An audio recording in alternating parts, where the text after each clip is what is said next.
Conley. Hey, it's Tony Conley. How you doing? Yeah, can you hold on a second? I sure can. Okay. James, Sounds like you got him. cool. It sounds like everybody's on board. Yep. Oh, he's coming through. He's coming through real loud and clear for some reason. Yeah. Hello. Hey. Hey, How you Frank. doing? How you doing, man?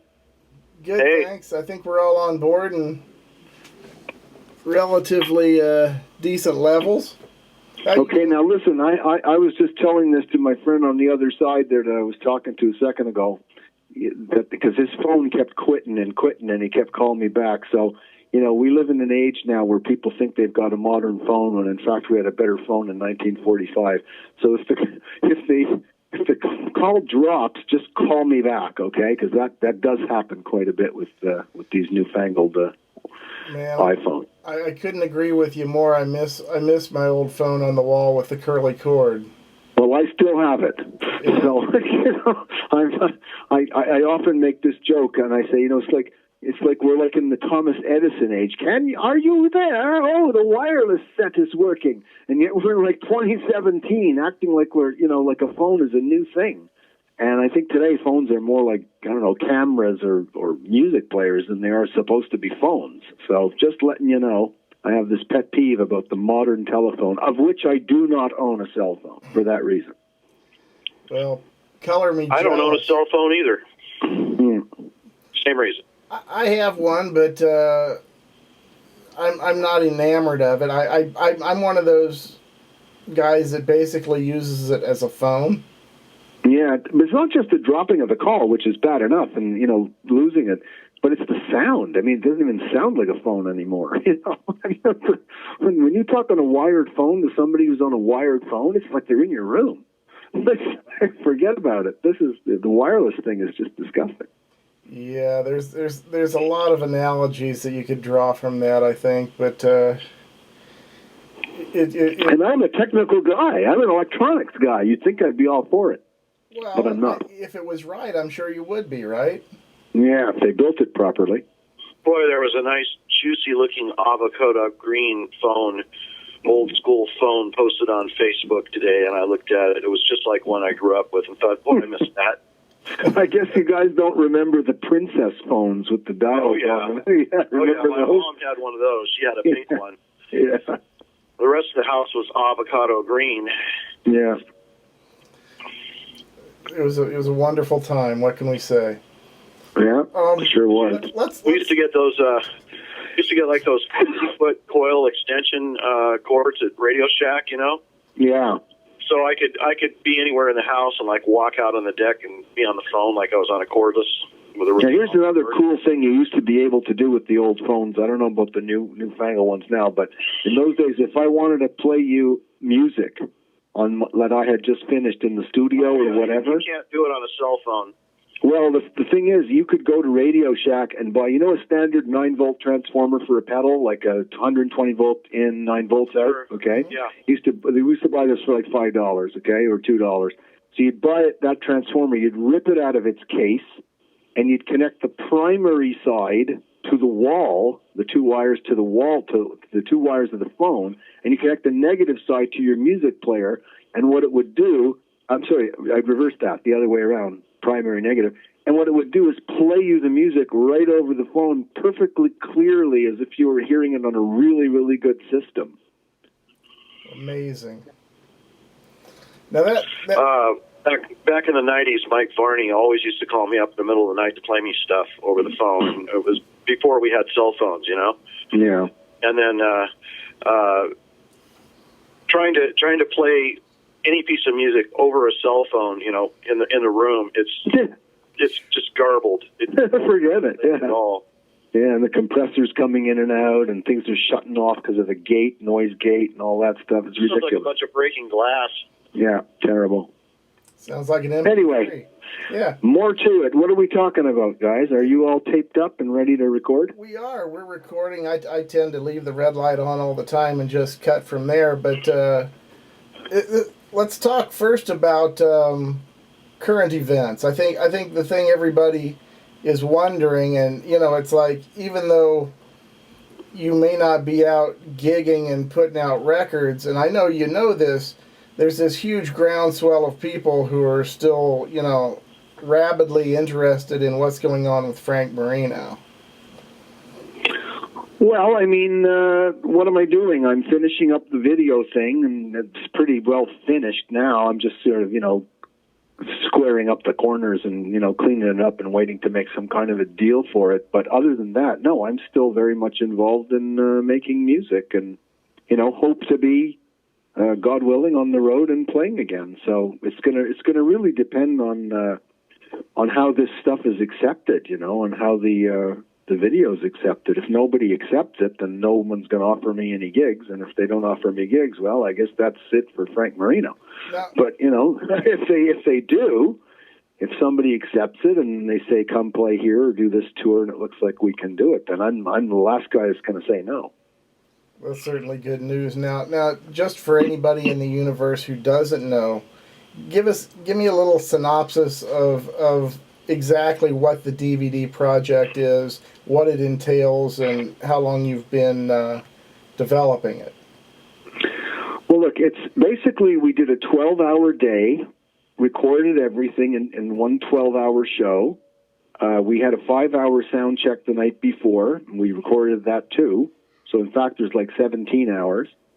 And then when we returned home, it turned out there was a technical problem with some of the audio tracks, which had to be very painstakingly, cleaned and fixed. Otherwise, it was an unusable performance, and it was simply, mostly the drum tracks.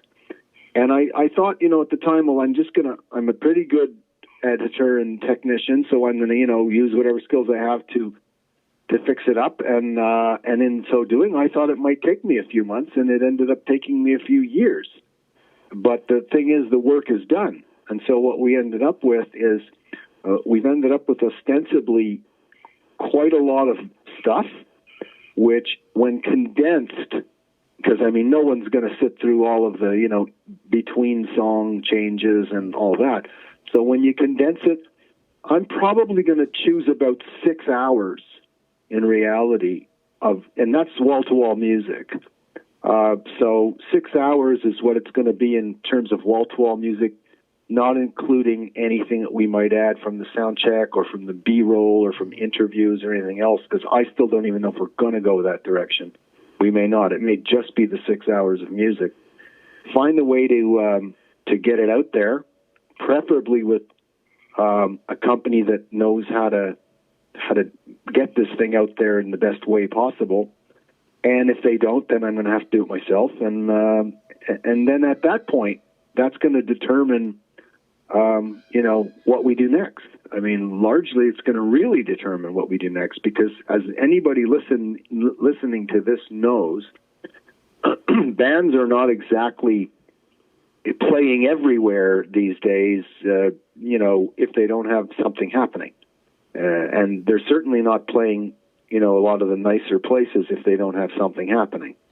So if it all works out, then you can expect me to get an agent and go on the road. But if it doesn't, then I guess this is it. That's what I'll have, is this performance.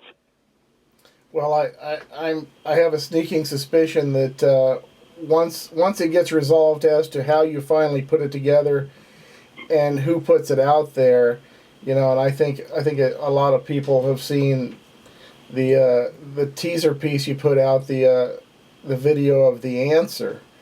And, the quality, the video, the audio on that is all tremendous. I can't imagine that wouldn't stimulate a lot of interest. Interestingly enough, this is what's making me think that the business is really kind of weird. I did have an inquiry from a record label, who, I'm not going to mention who, but a record label that has other guitar players and stuff on their label. And they were quite interested in having me do something with them more as an artist than as the DVD. But I sensed, I sensed in our conversations that they were more interested in just me doing more albums, and that the DVD was something that, we could think about and maybe get it out there. but I really refused to do it that way because I feel I spent a lot of years doing this DVD. I think it's very definitive of what I do live. It's well mixed. It's certainly a million times better than all of those crappy YouTube videos that people take of me on their phones. I wish they'd all just never look at them again. So hopefully this thing will come out and they won't bother to look at all that other junk. And when I felt that that's where the record company wanted to go was in making albums and not really, getting to the DVD later. I don't know why they sort of felt that way. Maybe they're not specialists in video, and that's true. They aren't. Maybe that was why. But I felt that I had to sort of, say that we would talk later if things changed, because I really just want to get this out there. It's the only DVD that's ever going to be done of me with my, authoritatively. I'm never going to do another one. I absolutely am positive of that, because I just don't want to. So, and I never did one before. So this is it. This is going to be the only one. So if people want to see this, it's going to have to come from this DVD or from this series of DVDs, however this is. And as for everything else, I really don't know. It just seems to me that today companies are not looking at the industry the same way that they were when James and I, were doing things, quite a few years ago. It's a very different time now, and there's a very different level of interest. And quite honestly, I don't know what their interest is, because are people buying DVDs? Are people buying albums? I mean, how does this even work, anymore? It's all streaming. It's all on the internet, mostly. So I don't really know. And then there's one which will play very heavily into what happens with this DVD, and it's something that most people are not thinking about. And that is that a lot of these songs, not a lot, a few of these songs, need clearances because they're cover songs. So, for instance, we cover 3 Hendrix tunes in the 12 hours, and we cover a Zombies tune, and we cover, maybe another 2 or 3 tunes. Well, some of the tunes we're covering are from my own older albums, but we don't own the publishing on those tunes, because that was taken from me years and years ago. So I have to get clearances from these publisher owners to include all of these tunes. Now, when you're doing an album, most bands will know that if you're simply making a record, you don't need to ask for clearance. You just need to include the cover tune and then make sure that whatever sells, you remit the publisher's share to the publisher. There's no, you don't need permission. And there's a statutory rate that you give them, and everything's fine. But when you're doing a video or when you're doing music that has in any way coupled with picture, even if the picture's a still picture, you need to get what's called a synchronization right. And a synchronization right from a publisher or an owner doesn't carry any actual statutory price. Like when you're doing a record, they say 7 cents a song or whatever. It can be a dime, and it could be $1 million that they can ask you for. Sure. And there's no statutory rate. And they can say, no, you can't do it at all. And they can say, yes, you can do it, and we want money, but you have to give us an advance. In other words, I may have to pay an advance for my own songs to some publisher, of God knows how much. So once those are all hurdles that have to see, well, which songs are going to be left on this DVD and which songs are ostensibly not going to be there because of, somebody stood in the way of it. Now, even if every one of these publishers turns around and says, no, you can't use the Hendrix tunes, or you can't use some of your own old tunes, I'll still have, hours of music left that nobody can say anything about, that I don't need permission for. But I would certainly like to get most of this material, if I can, on it. But if they price it out of existence or they tell me I can't, I'll just, I just won't put it out. It's very simple. I'm not going to just kill the whole project because of a few people say that to me. But that is an issue we have to grapple with, and we have to deal with it. And that's going to determine what happens also. I understand that very well.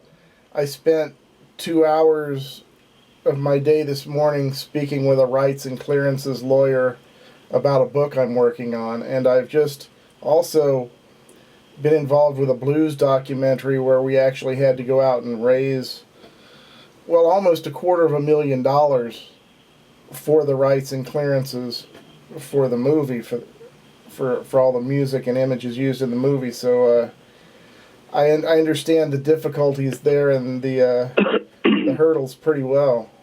Yeah, I mean, it's a shame that it has to be that way, but I will not, I'm not the type of person who, let's say I want the song on my DVD so badly that I'm going to just give them anything they want. I'm not, and I don't care. If somebody tells me, you want to use this song, you're going to have to pay us, this blah, blah, blah, I'm going to say, you know what, I won't use the song. I don't care.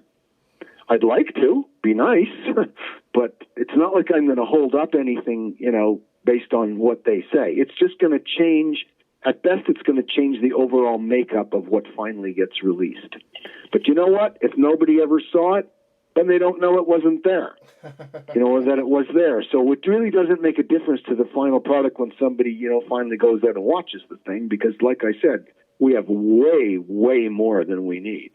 Yeah, talking about, going in and doing a 12-hour day, how do you go about comprising a set list for something like that? Well, I've never had a set list. I just play what I want to play. When I do a show, we usually do roughly what we did in the last show, on that particular tour, like maybe in a different order. Or we'll throw a tune out or go over a tune or jam or something. So I don't ever follow a set list. And the one thing that made this very different was because we were using we're using a kind of list on this because we wanted to get to a lot of the older material that was never played live. So what people will see on this DVD and hear for the first time is songs that we just never played, even when the records were out.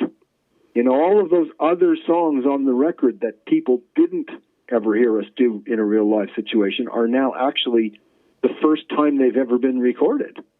And songs like Child of the Novelty and Requiem for a Sinner and just all kinds of stuff that you'd never thought Mahogany Rush would actually play live, because we got sucked in a lot to the blues rock 145 thing. Mm-hmm. And we were doing a lot of King B and Johnny B. Good and stuff like that because of the sizes of the audiences and the types of groups we were playing to. But there's a lot on this DVD that's way, way more psychedelic, or however you want to call it, way more brain sort of oriented music that you do find on my albums on, the middle of side 2 or side 1. And there's a lot of stuff like that here. So that's the one reason I really like it, is that it's the first time for a lot of these tunes, and it's well done. And that's how we dealt with the 12-hour thing. It was like, let's try to get as many of those tunes in here as possible. And not so much the stuff that was already released live on, let's say, the 77 album or Real Live or the Double Live. There's very few of those tunes repeated on this performance. Now, having done it that way, when you go back and you look at it as the whole 12-hour experience, what are your impressions of the sequencing of it and subsequent sequencing after the fact? Well, you know what? My impressions were, when I finally got it done, was that there was too many songs we didn't get to. And I wished we'd have had 24 hours, at that point, to get even more of that stuff done. But I'm not changing any of the sequencing as to how we did it. So, for instance, on set 1, we're doing a lot of the earlier stuff from the earliest albums, plus a few Hendrix tunes. On set 2, we're doing stuff from the middle albums, and very few of the other covers. And on set 3, we're doing stuff from the later albums and the live show that we now do. So it's kind of in that order. There's a couple of tunes on set 2 that really should have been in set 1. Like, for instance, Child of the Novelty is in set 2, but it really should have been in set 1 where all the other older songs were. But it just came out that way when we played it. It just felt right to do, Buddy and Child of the Novelty in the order that we did them. At the end of the day, it's going to make for a hell of an interesting project. And I certainly hope that, I hope as much as the 12 hours as possible does end up being in release, because I know there's a lot of people out there who are completists. I know people who have, you know, I'm one of those guys who I bought the 4-record set of Humble Pie all 4 nights at the Fillmore, just to hear the differences in the sets and things like that.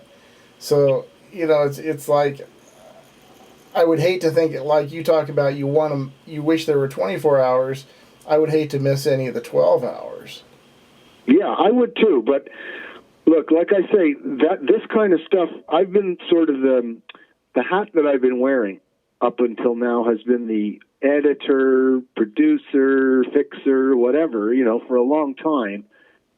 Really, I haven't looked at it in any other way, like, you know, how should it look artistically as a, you know, what should be the sequencing, all of that. I haven't even begun to look at it that way. And the last thing I've looked at is how is it going to sell, because I just don't even think in those terms. You know, it's very, very alien for me to think in terms of commerciality. So now I've got to sort of put on this other hat, and I don't really want to. So that's one of the reasons I'm entertaining the whole idea of finding some company or some people that do know what they're doing when they do this thing, as long as they are the type of people that do it, what's the word, with a modicum of adulthood, you know, like I'm not into this whole rah thing. It's really about the music, and I think if you look at what you did see the answer on YouTube, and you probably saw Oh Little Town of Bethlehem, which comes from the same show, and what you're getting there is more like a you know, a live version of the band playing on Austin City Limits in the dark. You know, it's not like a kind of thing where you're seeing the crowd cheering and, you know, firecrackers going off and all that other stuff. It's more about the music. It's very much a 60s oriented, you know, show, and the light, you know, the liquid light show and all that stuff that we use, you know. I think that's a very natural progression from where you always were, and you know, it's not unknown how you feel about the music industry as a whole. You know, what's your famous quote about the music business? Business has no business in the music business. Yeah, but the one thing I would take issue with Chris, who directed it, you know, he directed the live portion, and I've since redirected the fixed mix portion. But I found that he really spent a lot of time on close-ups of the guitar and the hands of the guitar. And now I know that there's a lot of guitar players out there that want to see that. Okay, I get it. I would have wanted to see that too if I had films of Jimi Hendrix or, you know, guys that I really looked up to so I could see them, just what they're playing and how they're playing it. But with so much of it and so much of it like that, it kind of gets me, I think, is a little too much. So, you know, I went into it and took out, you know, I substituted a lot of those shots for alternate shots where the band is a little farther away, and you're seeing the whole band, and you're seeing the screen, and you're seeing the stage. I just found there was way too much. I'd say it was like almost 85% like that. Wow. And, you know, I've knocked it down to like 50 or 40 or 50. So it's much better, I think, this way. But then I hear from some people and some fans of, oh, no, you know, don't do that. You know, we don't like it when the camera changes. We don't want it to change off your hand. We want to see your hand forever. And I'm like, dude, I'm not doing anything that great with my hand. You know, I'm not really a technically proficient guitar player. So why do you want to see my hand? You know, it looks a little strange. No, I'm not. I'm not technically proficient, James. I'm a guy who plays, you know, I play basically psychedelic blues rock. I'm not showing that. It's not like it's a what do you call those things when the guitar players do those clinics? You know, yeah. I'm not doing anything like that. So what's the point of always showing my hands, you know? Well, you're technically proficient as far as I'm concerned. Well, proficient, I'm not saying I can't play, but I'm just saying, like, I don't think I'm that kind of guitar player, James. You know, like, it's, there are guys like, I'd want to see Alan do that, okay? Like, you know, Alan Holdsworth. That I would want to see. Yeah. Plenty of people would want to see you do that for the same reason they'd want to see Alan Holdsworth, you know? Yeah, I mean, hey, James, I'd like to see you do that. Because that's what you do. I mean, you're very good at that stuff and the technique and picking techniques and being extremely precise on what you're playing. So, yeah, from that point of view, I could probably watch one of your videos all the way through like that. But I'm a guitar player, and how many people are really just guitar players? Do we just want guitar players to hear this music? I don't think so. I think we want everybody to hear the music. We guys, girls, young, old, guitarists, non-guitarists. Don't forget, I was a drummer, and still am a drummer, long before I was a guitarist. So I look at music very, very differently. I'm a jazz drummer, so I look at it really differently. Well, I'm self-critical in the same way that you are, Frank, and so I would deny myself being a technically proficient guitarist as well, compared to somebody like Holdsworth. So, yeah, but it's a scale, right? It's like some guys are farther up on that scale than us, and I get sure. that. Look at Yngwie. Yeah. Well, even Yngwie. I mean, I believe he was a classical player before he played rock music, right? Am I correct? Correct me if I'm wrong. I don't think so. No, I don't think he was. But that's a guy that if you're gonna watch it, let's say a concert by Yngwie, or you're gonna watch a concert by even Uli, okay? You're going to want to see, wow, Uli's doing that with his, 32 fret guitar, and that's why it sounds like that. No, that's the technique. But that's really more for players, like players watching players. But I don't think there's a single non-player, especially, let's say, female, that's going to want to watch this guy's hands for 6 hours. Oh, I agree. I agree with you there. But there's a whole lot of guitar players who are going to be buying this DVD, Frank. And tell you the truth, when I'm listening to it, because I'm a sound guy, there's a whole reason I never did a DVD for all those years. I mean, God, I didn't, I started at 15 years old, and I never wanted to do a DVD till I was 56. So it was like the reason I never did a DVD is because I believe that watching music being played, while it has a value in a certain way, takes away from the magic of the music while you're watching it. And I often say, you'll appreciate this as a writer. You're writing a novel, I believe you said you were writing. Am I correct? No. Actually, what I've written is a book on the music and musicianship of Paul McCartney. Okay, well, that's very interesting. But look, just to finish my thought, when you do read a novel, how many times have you heard people say, I saw the movie was great, but the book was better? Now, a lot of times people think the book was better because the book seemed to have more pages, or it had scenes that were not in the movie, or it had, more content. But I don't believe that's why they think the book was better. I think they believe the book was better because when you read a book, the author takes you on a journey, but he relies on you to participate with your imagination. He may describe a street scene, he may describe a ghetto or a bridge or something, but you're the one actually making the picture. And it's the fact that you're using your imagination that makes you like reading the book.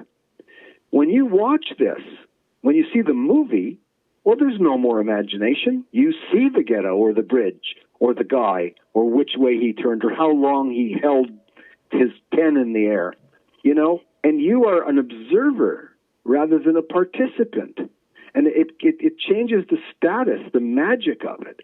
So when you watch a rock band, if you watch your favorite video of your favorite artist and simply close the screen or close your eyes, the music takes on more magic, and as soon as you're feeling that magic, go ahead and open your eyes and watch how it disappears. Yeah, it just completely disappears.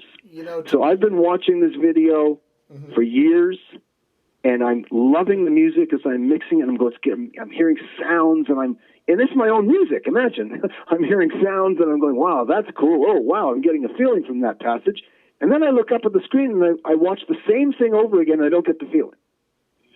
Because I see it. You see the fingers, you see the hands, you see it in a totally different way. It removes the participation of the imagination. That's why I never believed in DVDs or videos for music, and that's why I'll never do another one. So there's one reason why I can see a video being really great for guitar players to watch it if they like a guitar player. But think about this. If you take the DVD of your favorite group, I don't care who it is. In my case, the only DVD I've ever seen of another band is Paul McCartney back in the U.S. But if you take that and you play it, you're going to play it the first time, and then you might play it the second time, and then you might play it for friends who come over, and it'll be on in the background. But that's about it. And that's it forever for that record until maybe 6 months later you go, oh, I have this DVD, let's watch it again. And then you might see it again. But if that same DVD is an audio record, that thing will play in your iPod, it'll play in your earphones, it'll play on an elevator, it'll be playing the background music of your life, on your tapes. It never goes away. Never. You got music we're listening to today that's 50, 60 years old. People are listening to Hendrix and Quicksilver and the Grateful Dead and whatever from half a century ago. But if those were all videos that one would have to go watch, they would never get listened to as much. So that's the other reason I don't believe in video. Yeah, I would completely agree with that. I know for myself, I rarely watch video content of music. It's almost always audio. But just to let's turn right here just for a minute. You had mentioned Ole and his Sky guitar, and it's a direction I wanted to take this conversation at some point, and this is a good way to do it. And James will be involved here too, since he's a guitar maker. I wanted to talk about, you're talking about wearing a lot of hats, in the making of the DVD, whether it's the engineer, the producer, the player, and you've always done that. And it seems like from a long time ago, you were very interested in experimenting with electronics and building your own pedals, building different preamps. And I was wondering how that got started in with you and how it progressed as time went on. It started out of necessity. Necessity is the mother of invention. I imagine that's the same reason James started building his fabulous guitars, because he just, you have what you have, it's available, but it's never quite right until you say, you know what, I'm just going to do it myself. So way back in the beginning, what did we have? Let's go back. 1969. That's when I'm starting. 68, 69, 70. What did I have? I had a wah-wah pedal. You could get maybe a fuzz. I mean, what would you do? We used to get fuzz by turning the amp up and tearing the speaker with a razor blade so that it would distort. That's making sounds however we could because, the pedals weren't there. The gear wasn't there. So it was like, oh, why don't I just learn how to build these things? Why don't I learn how to, once they started coming out, yeah, they're right, but they don't sound quite right. So I needed to sort of learn. And I say, well, if I move this wire here, all of a sudden, I'm breaking the thing, but it sounds better. I don't know what I'm doing. I'm just moving things around. And eventually I said, I want to know why it sounded better or worse when I moved that part where I shouldn't have. And I had to learn a little bit about it. So it was a long, long process of learning until I became so proficient at it that I could then plan it. And now, I can build what I want, when I want, whether it's an amp, a pedal, and I've built some pretty unique pedals, as James will tell you. We've spoken about my infinite sustain device that he wants me to build them, and my backwards pedal that I play reverse audio through. It's literally sounds really, really real. So we can. When I was in the studio in those early days, I was lucky enough to be able to have a studio around me that had things to try. Let's try recording here. Let's try recording there. Let's try turning the tape around. Let's try doing all kinds of things. So I sort of developed my own electronics, my own tone, and my own sound. The one thing I never did, it's funny, I've done everything you could imagine with band gear, is I've never actually done a guitar. Now, that's what James does. Right. He does guitars. So imagine if me and James got together and did the whole outfit for the practicing musician. Okay, so they'd have this fantastic guitar with this whole electronic setup that gives them everything they need. So I think you want to ask James now, exactly how he got into the guitar thing. And I'm going to bet, because we've never said this before, we've never had this conversation, even though we're great friends. But I'm going to bet, as you ask him, he's going to tell you it's the same thing. Necessity was the mother of invention. Okay, James, how did it progress for you? How did you go from stock instruments when you started playing to fully blown building your own remarkably designed guitars? Well, I have a 35-year background as a custom fabricator in the auto industry, and that encompasses everything from restoring vintage Rolls Royces and Ferraris to building chopped Mercs to working on race cars, just you name it. And so I'm skilled as a pattern maker and a practical engineer. And I became very dissatisfied one night with my Stratocaster. I played Flying V's and Stratocasters my whole career, and I liked them both. There were different things about them both that I liked, but I hadn't thought about making my own guitar. I had endorsements with every company you can name that would, give me guitars. But it was during a recording session. I was recording the solos for the track Metatron on the Crimes of Virtuosity album. And it's a really long solo section. I wanted to get it all in one take, and I'd been playing my ass off. And I looked down, and there was blood all over my Strat. And I'm like, what the hell? And I couldn't figure out where it had come from, but, it was just smeared all over the guitar, and my hand was sticky, and I went and I washed my hand off. And there was a big slice in the palm of my hand at the base of my thumb. And what the hell happened to my hand? So I cleaned the guitar off. While I was dragging the rag across it, it caught, and the rag caught on a nickel-plated oval head screw in the pick guard. And the plating had lifted up and turned into a little micro razor blade that had sliced my hand open. And I got so damn mad about it because I had to stop, clean my guitar, and I ended up, doing the solo again the next day, with a Band-Aid on my hand. But I thought, this is really stupid. Why would something that is so intimately caressed as a musical instrument have sharp appendages on it in the first place, right?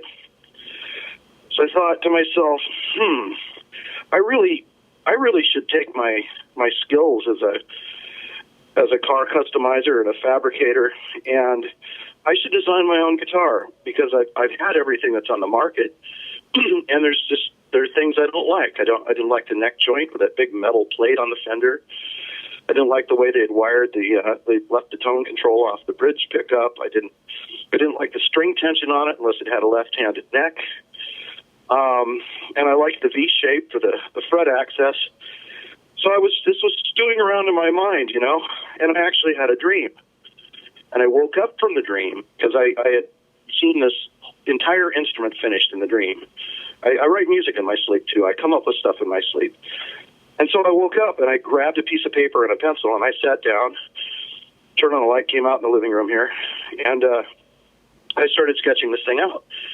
And I sketched out the whole guitar, and I thought, well, I've got to find somebody that builds guitars that can, even though I've got this background in engineering and whatnot, I'm not a guitar maker. So anyway, I ended up talking to a guy named Len Ellsworth, and he is the guy that founded a company called Boogie Bodies back in the 70s. They were the very first company to make replacement bodies and necks for fenders, and he happens to be here in Washington. And so I got to talking to him, and I told him, listen, this is what I want to do. And he helped me build the very first prototype, and he thought it was really a neat design, and he ended up helping me build 13 more after the first one because I kept making these little changes. And I thought to myself, well, let's do this, let's do that, let's do this, and then I'm going to take this thing and I'm going to digitize it, and I'm going to get the parts that are unique to my instrument made on CNC machine so that they're exactly accurate, exactly the same each time. And over the course of those 14 prototypes, I kept coming up with small improvements, and once I got it finalized, I went and I had my parts scanned, and I made some engineering changes.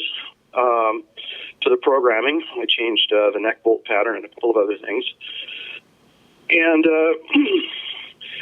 I ended up with a guitar that I don't want to play anything else, because it's exactly right. Now, James, let me ask you something, because some people listening won't get this, and I want you to expound on one thing for the guitar players. You mentioned before, and I picked up on it because I know the answer. You mentioned before the tension, unless it's a left-handed neck. Right. So explain that to people, why that makes a difference. Well, back when I was playing Strats and I had an endorsement with Fender and they would make me stuff in their custom shop, I would request a left-handed headstock. And the reason I figured out that there was a reason why Jimi Hendrix played an upside-down Strat, and I think a lot of it had to do with the headstock being reversed, because what it does is when you have the longest string as the high E string, and you depress the tremolo on a Fender Stratocaster, it will only go down a half tone. But if you put a left-handed neck on a Stratocaster, and the high E string is now the shortest of those strings, you can get a tone and a half. And this has the effect, when the array is reversed like that, of keeping the strings in closer relative pitch to one another, so that when you vibrato a chord, you don't have the lowest note moving a whole step and the highest note barely moving, but they move more in unison, and it changes the sound. And so when I designed my headstock, I also knew that there was a shortcoming to using just a left-handed neck, and that was that when you've got a low E string that's got 6 inches of string behind the nut, mm-hmm. you can't do dive bombs that go completely down. In other words, you lose range on that side. But I wanted to be able to play 4-note chords and have the strings stay in better relative tune with each other when the tremolo was used, and I wanted to have the increased range on the higher strings with it. So I ended up putting the 4 upper strings into a reversed Strat configuration, mm-hmm. and then putting the low E and the A into a standard configuration. And that's interesting, because there's a company today that makes tremolos that try to maintain the exact chord. I think it's called Chord Bender.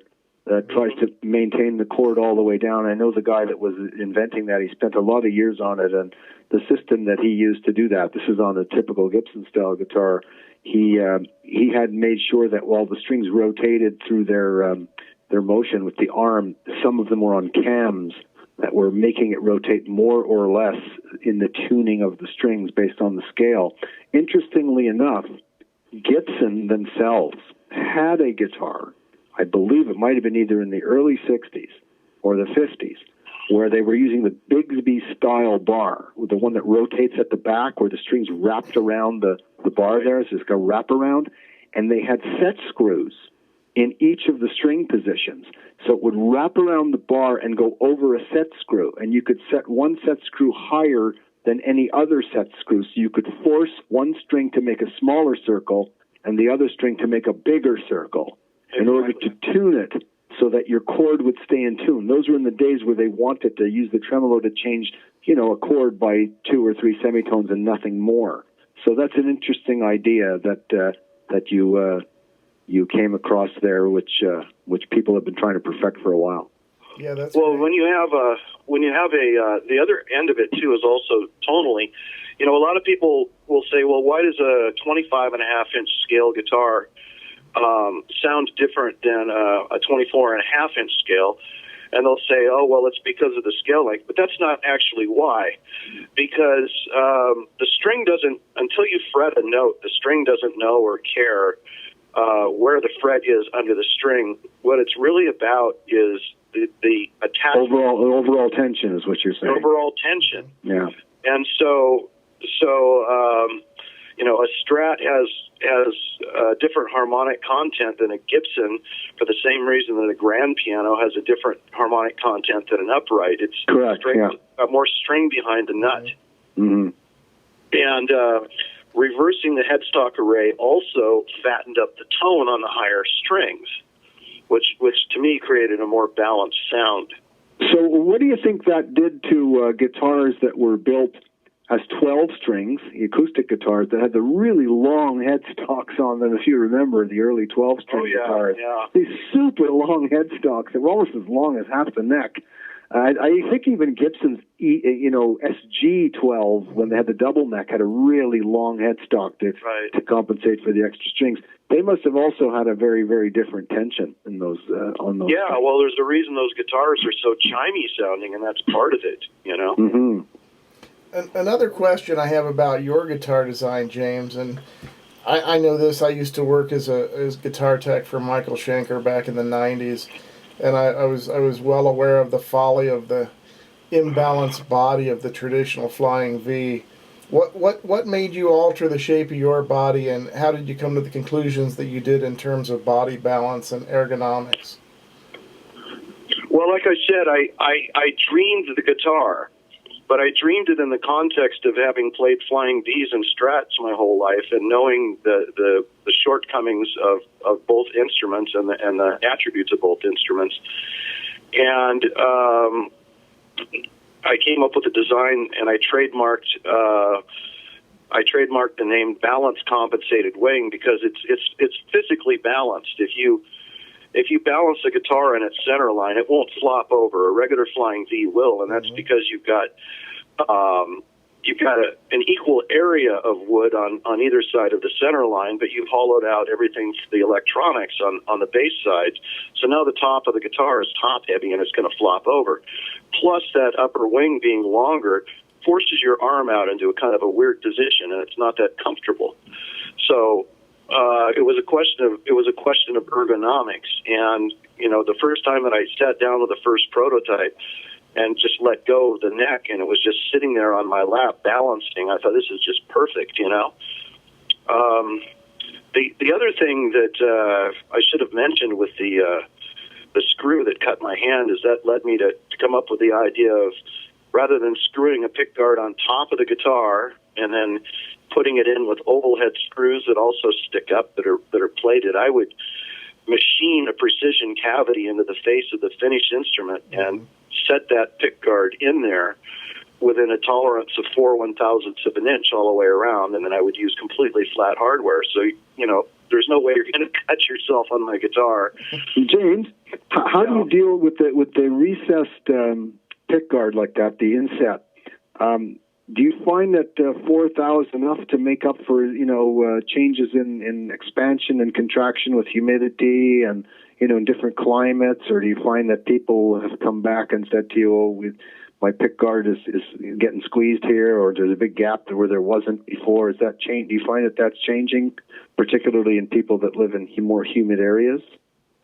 When I made the first prototypes of my guitar, I was using regular pickguard material, which is like a laminated vinyl thermoplastic, and I didn't like the fact that I didn't think it could be doing anything good for the tone to have vinyl on the guitar, but also the fact that when you would look at the guitar like at an angle and a reflection, you could see that everywhere a screw was tightened, it was sort of like wavy, Sure. And so I switched over to this acrylite, which is basically acrylic that was invented for fighter planes during World War II.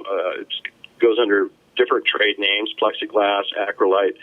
It's a very stable monomer, and it's also extremely hard. And I made a couple of prototypes that had one that had 1/8 inch thick, and I ended up increasing the thickness to 3/16 of an inch. So it's a very thick acrylic guard that sits in there, and it doesn't bend, it doesn't warp, it doesn't distort. And there have been no problems whatsoever with any kind of contraction in terms of fitment. But one of the things that I had to figure out that I didn't know happened until I started inlaying pick guards, is that when you put a finish on a guitar body and that finish hardens, it is under tremendous tension and it's squeezing the body from all directions. And that is one of the reasons why these inlays are cut after the instrument is finished, aside from the fact that you end up with a perfectly level, flush surface, which you could never get if there was an edge you had to finish on. Right, yeah. The tension that the instrument is under when it's finished, when that inlay cavity is cut, is no longer a factor. Mm-hmm. So I only ask because I too have a background in building race cars and automotive stuff, and of course, as you know, we always had to allow for expansion or contraction, whether we're doing valves or we're doing springs or whatever we're doing, pistons. So I've like I say, I've never built wooden guitars. And when I built my studio at one point, I was trying to apply what I had always learned in the automotive building that I did, and I was applying it to my wood for my walls and everything else. And everyone said, "Frank, you're out of your mind, like wood. You don't cut wood to the 10th of a thousandth of an inch. It's going to move, it's going to grow, it's going to shrink, but things are going to happen." But at first, I was doing stuff like that, trying to be so precise the way I had been with racing engines.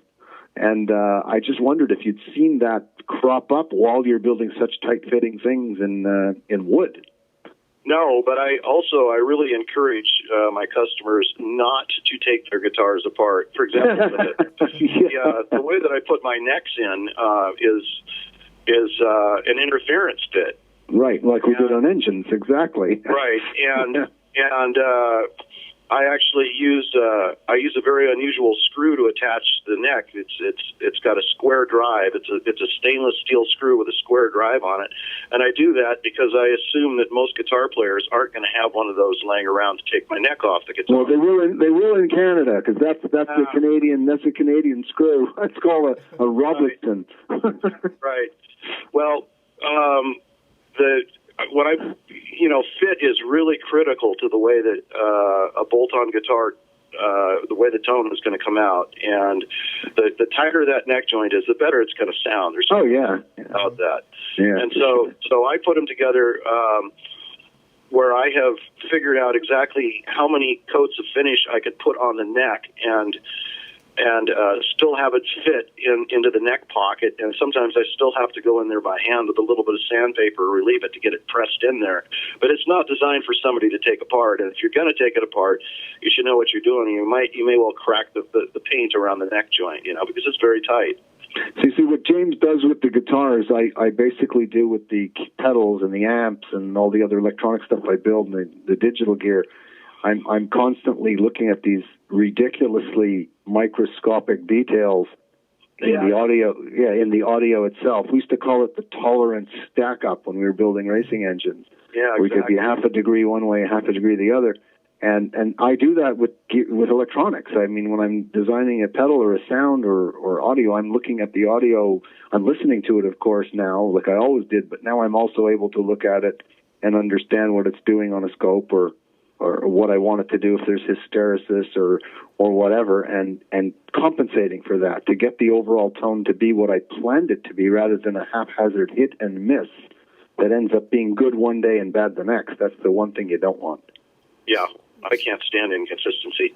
So one commonality that I'm seeing is this discussion started about necessity being the mother of invention, but we seem to be ending up in a fairly high-functioning couple of engineers here. Yeah, well, there's the invention part. That's exactly right. Necessity is the mother of invention, and invention is the beginning of being crazy. You just end up insane. Even from an art point of view, you can say that.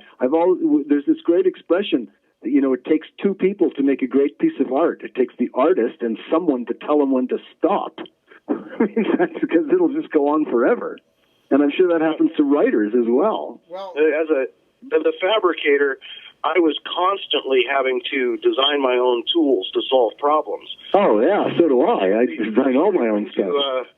When somebody brings you a 35 Rolls Royce with a missing front fender, and you've never made a front fender for a 35 Rolls Royce before, but you bid on the job, you got to work smarter, not harder, and you've got to figure out how to duplicate the left side and how to make patterns, and sometimes you'll run into a situation where you will need to make a particular tool that you think, well, I'm not gonna save any time because I have to make a tool for this, but I'll get another point at some time where this tool will save me the time. So you go ahead and you make it, but you solve problems. That's what you think. That's exactly what the approach I take to editing or anything that I do. Really, it's find the way to solve the problem. And when I see a problem, I just don't see a problem. I see a solution waiting to happen, and I'm almost excited about the fact that I'm going to find one. You and me both. My mother, when I was a young boy, she would say, "Keep all the clocks away from Frank because if they're broken, they're going to disappear, and he's going to take them apart and try to put them back together again." So, that was just the way my brain worked, I got trouble for hot rodding my dad's lawnmower when I was 7. I had a very interesting conversation about a week and a half ago with Jeff Emmerich, who engineered most of the Beatles later records. Yes, I know who he is. And a great part of our conversation was him going on at length about the things they created in the studio, whether it was equipment things that they came up with or recording techniques. It was mother of invention type things, but also... Totally, yeah.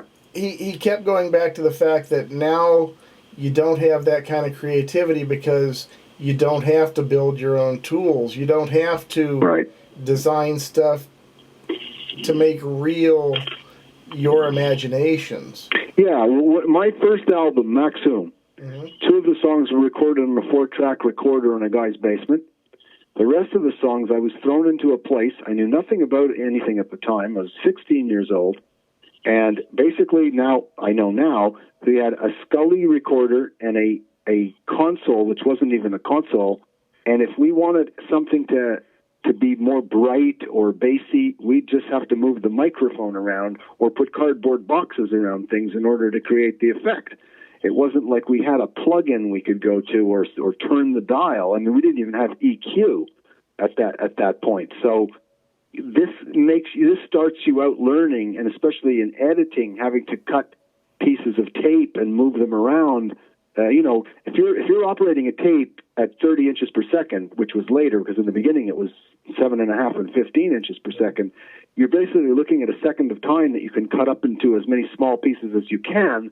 And now we're doing that with digital at 48,000 or 96,000 per second individual slices. And so the difference was then we'd have X amount of creativity things done. And today, when I fix this DVD, the way that it helps me is I've done over 1.7 million individual edit cuts on this in order to fix the problems that were there. And that's a lot. I don't think you can even count the 1.7 million. And yet that's what it ended up being. Now, that could have never been accomplished back then, but believe me, we would have found another way. And that's the thing about problem solving is you just find a way. You say, we need to find a way. Need to make a tool? Make the tool. Need to do it a different way? Do it a different way. I had a sign over my desk when we were doing the race car era, which basically said, when making tests, look at the results. If the results disagree with your theory, believe the results and invent a new theory. Mm-hmm. And that's what I lived by. And I still do today. There's no silver bullet. There's no such thing as people coming into a recording studio and telling you, when I do a bass drum, I boost 45 and 220 and I cut 5K. Because that may be okay for that guy's bass drum that day, but there's no way that you should read these books that tell you exactly how to record things, because they're just wrong. Audio is something that is completely unique in every single instance you use it in, because it depends on the source, it depends on the room it's being played in, it depends on the mood of the listener. And so you have to attack everything as a very, very unique fingerprint when you're dealing with audio. Now, talking about the things you've done electronically, Frank, have you ever considered putting out any of your designs commercially? Well, every one of my friends has. You know, it's just like everybody is like, you know what? Let us take your design. We'll build it for you. And I'm like, you know what? I do these things for me. I don't want to be a pedal builder. I don't want to be an amp builder. I don't care if it's going to make me money or not. Well, you know, just give us the design, then we'll bring it over to China or something, and they'll make boards, and you know. And I'm like, you know what? These things only sound the way they sound because of the uniqueness. Like I said, I can come up with a remarkable amount of consistency when I build one thing to the next, but that's because I put a remarkable amount of time listening and testing each piece. And otherwise they wouldn't be consistent. But when I end up with two pieces that I have spares of whatever I build, so if I build myself a backwards pedal or build myself a fuzz, they sound remarkably alike. But if I show you the two boards of the two fuzzes or the two pedals, they don't have all the same parts on them. And they're not always in the same physical location.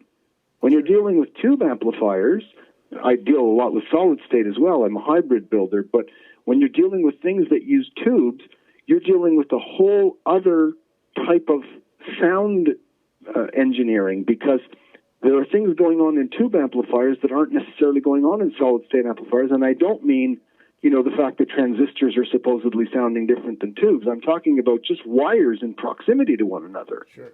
You know, when you use, give you an example. You get these guys that say, well, I just love the way my guitar sounds with the cord, and, you know, I don't want to use anything but a cord, or I don't want to use a wireless or whatever. I've been using wirelesses since the first one was invented. I was the prototyper for it, for the guy that built them. And they'll say that to me, and I'll say, yes, but do you understand why you like that cord? You could, if you change chords, you'll change sound. Because a cord, when you plug your guitar in, you connect a cord to it. I'll give you a little bit of a technical answer here. Don't mind me. If you plug a guitar cord into a guitar, and then you plug the other end of the cord into an amplifier, you're not just sending audio through a cable or a set of cables. That cord acts as a capacitor. There's a certain amount of capacitance per foot, as well as resistance, but capacitance per foot of cable. If you look at that, your capacitor, your cable is now technically a capacitor that's in parallel with your coils of your pickup. And at the other end, your capacitor, which is the cable, is in parallel with the input stage of the amplifier. That's got a source impedance at the other end. If you ask anybody in electronics, what do you get when you put simply a capacitor in parallel with the resistor? What you get is you get a resonant filter.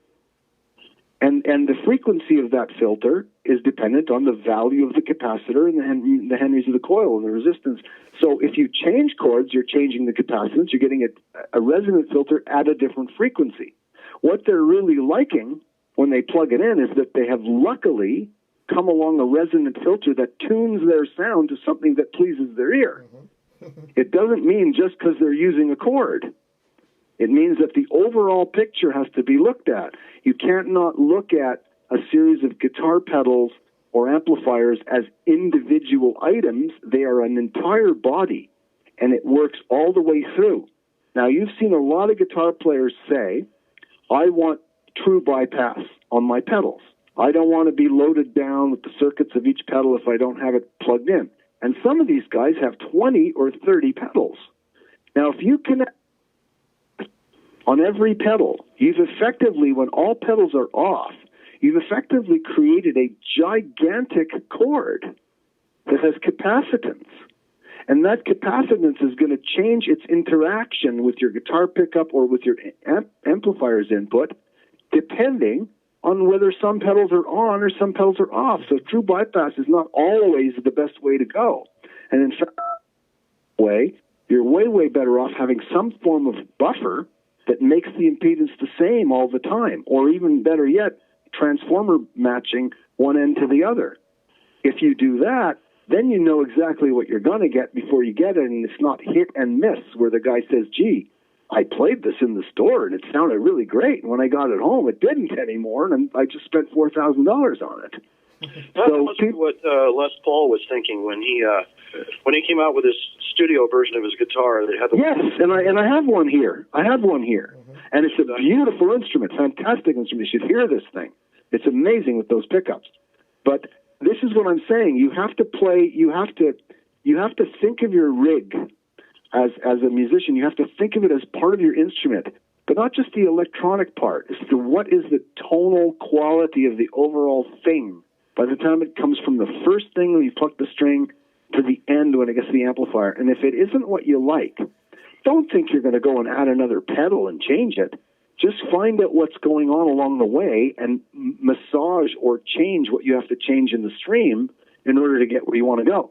Because at the end of the day, if you can equalize something or de-equalize something without using electronic means, if you can do it either acoustically or passively, it'll have far more reality to it than if you use electronic or parametric equalizers.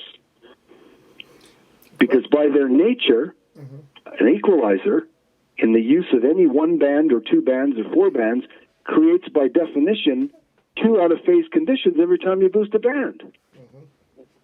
So you're ending up with a comb filter. The more that you use, the more comb filter effect you get. And you may think, gee, I think it sounds good, but the brain listens and it goes, wait a second, that's not natural. And you don't know why. You just say, I don't like it, or it sounds harsh. You start using words like harsh and warm and stuff to try to explain it. But there's an actual reason for it. It's not just that it's harsh or warm. I mean, ask yourself this question. How come every human being in the world, regardless of country, regardless of background, regardless of ethnicity, will all agree that a major chord sounds happy and a minor chord sounds sad? What the heck is that? And this is the saddest of all. Yeah, but there's a commonality to that. That's not coincidence. That's not coincidence. Everybody's saying, happy birthday to you. The happy sounding songs that's in a major scale. And if we, da da da da da da da da, it sounds sad because it's in a minor scale. So there's a reason that people agree, a reason that they don't even know. It's the same reason 50 guys in a room will know when a really hot chick walks in. They'll all say, wow, she's amazing. Okay? They don't know why. She's just another person, but yet they agree. So it's the same thing. I think it's the same thing in audio. There are principles at work that our brain automatically understands and agrees, even to the point where we don't have to know why. But I'm trying to assess that, and when I build something, I'm saying, does it sound authentic? Does it sound real? And when somebody walks up to me and says, what's the best way to start my mix? Should I start with the bass drum? Should I start with the guitar? I say, first of all, what's the focus? If the focus is a singer, start with the vocal. If the focus is a guitar, start with the guitar. And build everything around that so that you get the proper perspective to the natural feeling of what you're trying to get. And if I don't know, what'll I do? If I'm tuning a room or I'm coming in, I'm just starting a mix in a studio that I never played in before, I'm not going to go put records on. Like a lot of guys do, they put records on to hear what those records are. You know what I'm going to do? I'm going to put a person in the booth. I'm going to give them a U47 or U87, a really good microphone, and I'm going to say, go out there and read this book to me. And I'm going to sit in the console, in the control room, close my eyes, and make it, try to see if he sounds like he's talking to me in the room, naturally. And if he's not, then we got to tune that room. We got to tune that room so that when he speaks, it sounds like he's right next to me if I'm not looking. That's the reference point, the human voice. The brain recognizes the human voice. And if you can get that to sound natural and then build around that, your whole mix will sound natural. And your whole guitar rig as well. So what I've got here is two genuine Renaissance men who not just in terms of playing music, writing music, producing music, going on and engineering instruments and electronic products for the making of this music. The question of the day is, what's your place in the world now, and where are these arts going? Well, smoking cigarettes, drinking a Coca-Cola, and talking to you on the phone. That's my place in the world with very little money. Okay. And I'm sure James is in the same position. Yeah. You know, it's not what we do almost never translates into riches. Okay, like it seems like that's not because it's not why we do it. But you know, in the first place. I think I'm more concerned with the potential loss of the arts more than the commerce. You know what? The arts will always be the arts. Whenever I talk about the arts, I always think of the way we always thought of arts before we became musicians. Like even children think of the word artist as a guy with a paintbrush. Mm-hmm. Okay, that's the first thing you think of when you think of the word artist when you're 5 years old. And I think that it always goes back to that painter or that sculptor. And it makes me laugh because I see comedy and everything, and I think, okay, everybody's freaking out about the art of music. But just imagine how comical it would be if 20,000 people went to an arena, paid their ticket to watch some guy paint on a canvas, and every time he did a yellow brush stroke, they all roared their approval and cheered. It would be so weird. I mean, the art is what the guy's doing. And once you commercialize it, it becomes as absurd as putting that painter, Rembrandt, onto a stage in the Forum with a giant screen and watching him, paint trees. It just becomes absurd. Art is the expression of what one feels at one time. And it doesn't matter whether anyone sees it or not, because plenty of painters stay up in their studio with, painting after painting after painting that are not for sale. That's what art is. And if people can share in that, if we can do it, we actually get paid to do it sometimes. I couldn't believe we actually were getting paid to play music, which we would have done for free. If people can do that and pay us, and we can get out there and maybe bring some happiness to some people, I'm all for it. What bugs me is the tools we need as guitarists are way more than a paintbrush. And unfortunately, most of the people we rely on who build the amps and the pedals and the electronic gear, they're overcharging everybody for the nature of what it is they're building. And so the younger artists, the ones that are really the artists, they can't buy it. I have this argument all the time with some of my friends who are doing boutique amps and stuff. I say, you guys are building amplifiers of 18 watts and you're charging $4,500 to some of these people to get them a sound. I said, but these kids can't buy that. You end up selling them to blues lawyers, guys that play on the weekend, and they're lawyers and the rest of the week. They got all this kind of disposable income. I said, how is that helping the arts? It's not. You need to get this gear into the hands of the people, the next generation of young people that will make art live instead of letting it die off to corporatism. That's the way I look at it. And art is dying. It is in the music arts. It is dying in the light. But in the dark, there's still a lot of artists there in the corners making great art and trying to do it with whatever they can. So your answer to your older question was, would I ever, put my stuff on the market and sell it, and my pedals or my amps or anything that I do? You know what? The answer to that is, yeah, I would when I can do it for free. When I can let the people get it that should be getting it, the people that are going to actually use it to contribute to the arts. Sure. Unfortunately, I've got to be rich before I can do that because I got to pay my bills like everybody else. Yeah, it's a conundrum. And I'll never be rich. So I guess the answer is the stuff's never coming out. Well, there you have it. What else? James, what do you have? What else is going on? Have we reached the point of we've got enough? James, are you there? I am here. I was mulling over the possibilities. Well, I'm trying to reinvent myself as a player. I am always trying to do that, and so I'm not recording anything at the moment, but I'm writing my head off, and I'm studying. I'm studying guitar technique, and my goal is basically to free myself from anything that is between my mind and my fingers, which means the total elimination of patterns.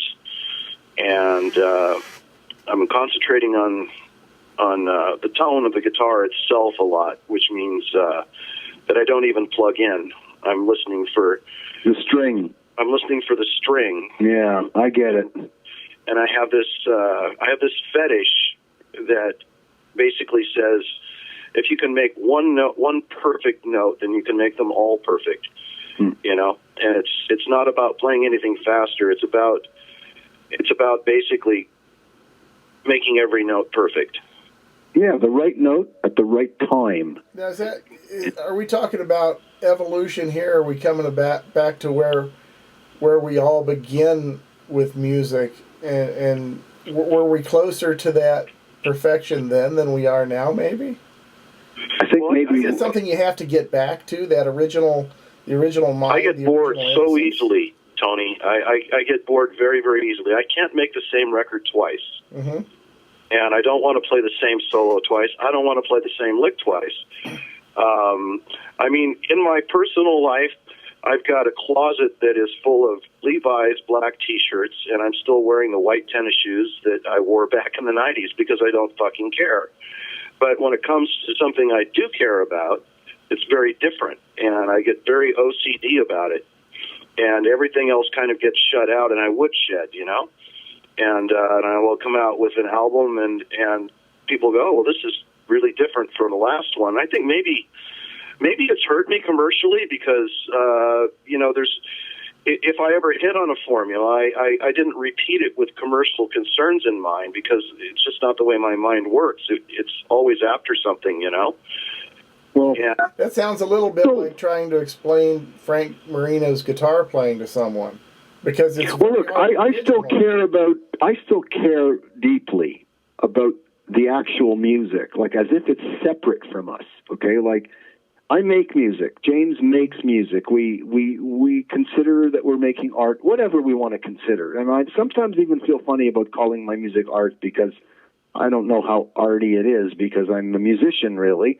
But look, I care about the music as it's separated from us, because music was there before me and James, and it's going to be there after me and James. It's like the multiplication table was always there, but we discovered it, okay? It's not like we invented it, okay? So when a mathematician discovers a new abstract mathematics, he doesn't invent it, he discovers it, which presupposes that it was always there. So I say that music is, I call it the language of angels. I'm a religious guy, so I think it's the language of God. So basically, it's something that's there that we discover pieces of as we live, and then we get off, we're shunted off into the past, and new people come along and discover more of it. What I would love to do, if I would like to be known for something having contributed in some ways, not just the music I did or left behind or didn't leave behind, but that in some way it contributed to the ongoing discovery of newer and fresher artists and music to discover newer and fresher things, to basically respect the music itself in whatever form it could be. It could be many different forms. But as long as it's discovered honestly, and by the younger and younger generations who become the guys that people end up following, and then they pass it on to other younger generations. It's sort of a form of, like you called it, evolution, but I don't call it evolution. I call it adaptation. It's where we're adapting to what is always true, but always perceived differently. Mm-hmm. That's what I would want it to be known as having done in the music industry, whether it's with electronics or my songs or simply my conversation. That's sort of important to me, very important to me. Just part of the river. Yeah. And the journey, as they say, it's a trite expression, but the journey is more important than the destination. Absolutely. Like it's an ongoing journey. That's the great part of it. We're so lucky to have found a way to express that in our instruments. I happen to do it on a number of instruments. But some people really don't ever find that, and they're unhappy. And then, you hear a lot of that where a guy found music when he was older, And it makes a big difference in his life, because music, it's been here before us. It'll be here after us. It's a great thing. It's the language of angels. Yeah, I think if there's music on other planets, I think that we will recognize it, because I think it's universal. Yeah. I mean, like I said, everyone knows a major chord, right? Is happy. Yeah. Why? They're going to recognize the same 12 tones, because those 12 tones are written into the fabric of the universe and physics, you know? Yeah, well, in the 12 we use, but like I also play sitars and these other instruments that use different tonal scales, as you know. They have some other tones in between, Sure. but they call them quarter tones or whatever. So it's all the same thing. It's just, what are we focusing on? Yeah. Nodes, you know? Yeah. What are we focusing on at the moment? Like it's almost like we're looking into a banquet hall at a large number of people, but we're only ever able to look through a keyhole and see a group at a time. You know? We're only seeing a small portion as we gaze around. It's like a camera lens, but it's such a large hall with such a large amount of things going on. And music is the discovery of all those things almost one at a time. Well, yeah, I think for me, to a large degree, when you get into this whole conversation of God and music and things, and I always come to the thought that perhaps vibrational frequencies, they create the need for math as a way to explain it, but math can't create music.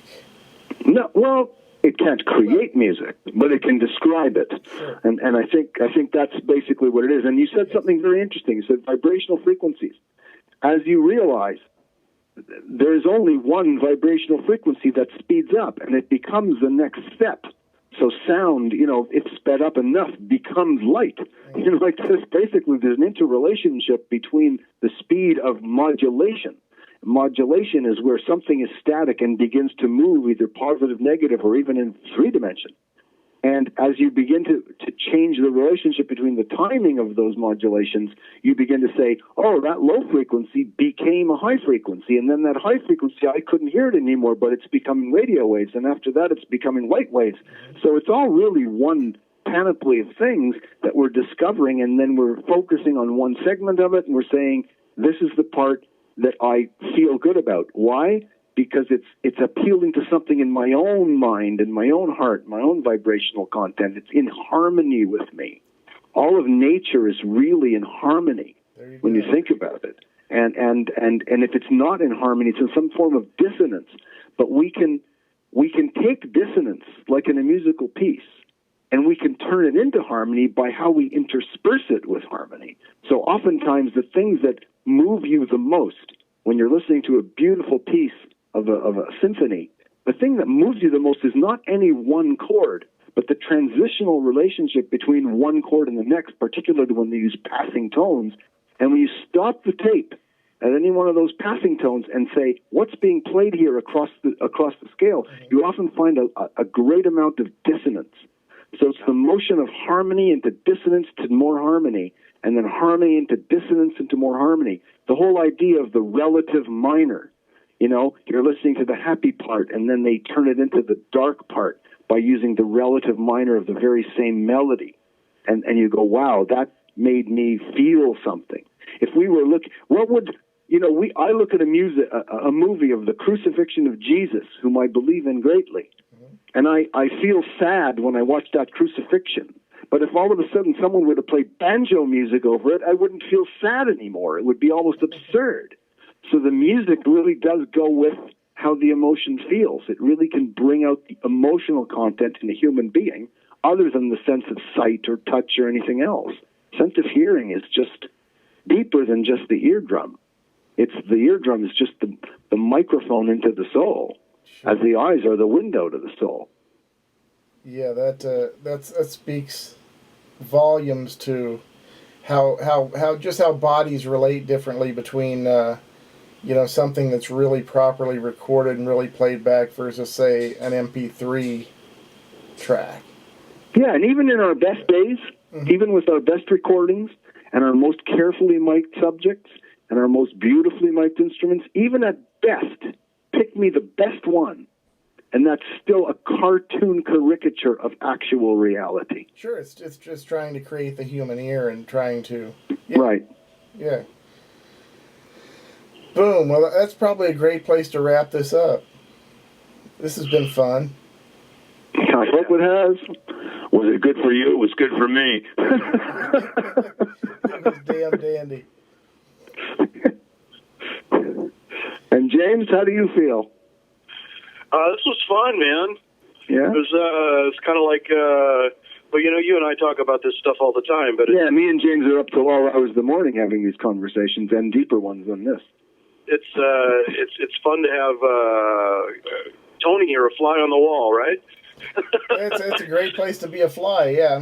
Tony, I hope you don't mind that I actually acted like the interviewer of James for a while there. I just was getting into this conversation. That's beautiful. No. I have no preconceived notion of how this should go or what it is. I think it went marvelously. It was fun. No, it's a cool exchange of ideas, and that's part of the reason why I wanted to have you both together, because I kind of knew that would happen, and I looked forward to it. Did you say before that you were a crew guy for Michael Schenker? Yeah, I in one of those things where you do something and you don't know why you've done it. Yeah, for about 18 months I teched for Michael, and it was the only time I ever teched for anyone. What were you doing most of the time? Most of the time I wasn't doing anything. As a matter of fact, when I got hired for the job, the road manager was a guy named Mick Treadwell, and he said, Tony, basically your job is to keep people away from Michael away from people like Leslie West. Oh, I see. And yeah. I never changed a string on Michael's guitar. He did that himself. We did a lot of work on seeing what amps we wanted to take on the road and stuff like that, but technically it was a very undemanding job. Mostly. Have you guys noticed that the majority, I often say this, the least informed people about their gear are guitarists?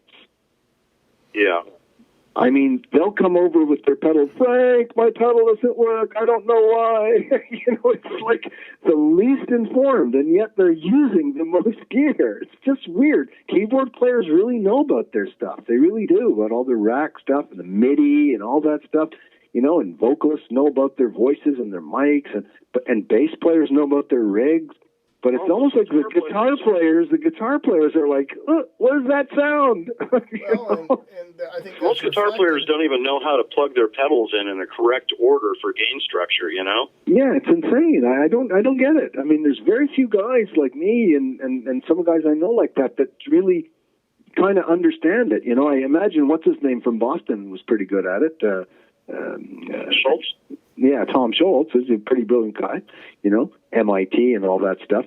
But then again, I don't know about the musical acumen on his side. Like, I don't know if he was as creative musically. I don't know the guy, but I just noticed that so many guitar players, it's almost ridiculous, the amount of guitar players, the percentage that just don't know a thing about their gear. Well, and they need to. They really need to. It's reflected in the fact that, the two most popular designs of guitars have been the same designs for the last 50 years. And for the most part, guitar players haven't moved on to things like Byrd guitars and things which are innovative and actually taking things forward. It's an amazingly traditional and nostalgic world for most of the guitar world that I've found. I think the guitar companies have the same mentality as the auto companies, Yeah.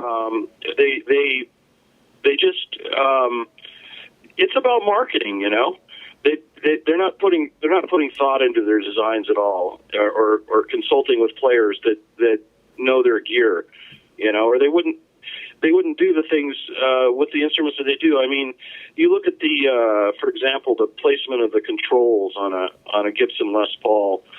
Well, that placement of controls goes all the way back to the late 1930s, where a jazz guitar player would adjust his controls, and then he would play, and he probably wouldn't touch them unless it was between songs for the whole night, Yet they still insist on putting things out of reach of the player, and I'm like, why is that? Well, I think Jerry took it to the other extreme, right? Jerry Garcia, when he had put all of his effects and pedals and everything inside the guitar with that one guitar that they built for him, where he had everything like at his hand, within hand's reach. Are you familiar with that? Talk about a horrible tone. Yeah. I'm sorry. But I don't know. Have you ever heard him play bluegrass? I mean, the guy's amazing. No, I really haven't. I'm not a deadhead at all. If you like bluegrass, which I like bluegrass. I can't get past the guy's guitar playing and his tone. It's like ice sticks on my ears, you know. Mm. Well, I'm an old timer from the '60s, so I got to like a lot of these guys, you know, just because it was the simplicity of it, and I grew up with it, and I just like it, you know, everything from Cipollina to Garcia to any of those guys. And like, it's true. We look at them today, you know, they're not doing anything physically or technically amazing, and some of their tones weren't the greatest. But there was a kind of an innocent simplicity of it, you know, to it that I just still like today, you know. I just can't help it. It's like an old Beatle tune. Can't help it. Yeah, to a large degree it was a golden era, and those aren't often repeated. No, they're never repeated. It truly was a golden era. The level of creativity on display in the '60s compared to I think it all kind of went off a cliff in about 1984. Oh, sooner than that. Oh, I spent the entire '70s being, you know, crying.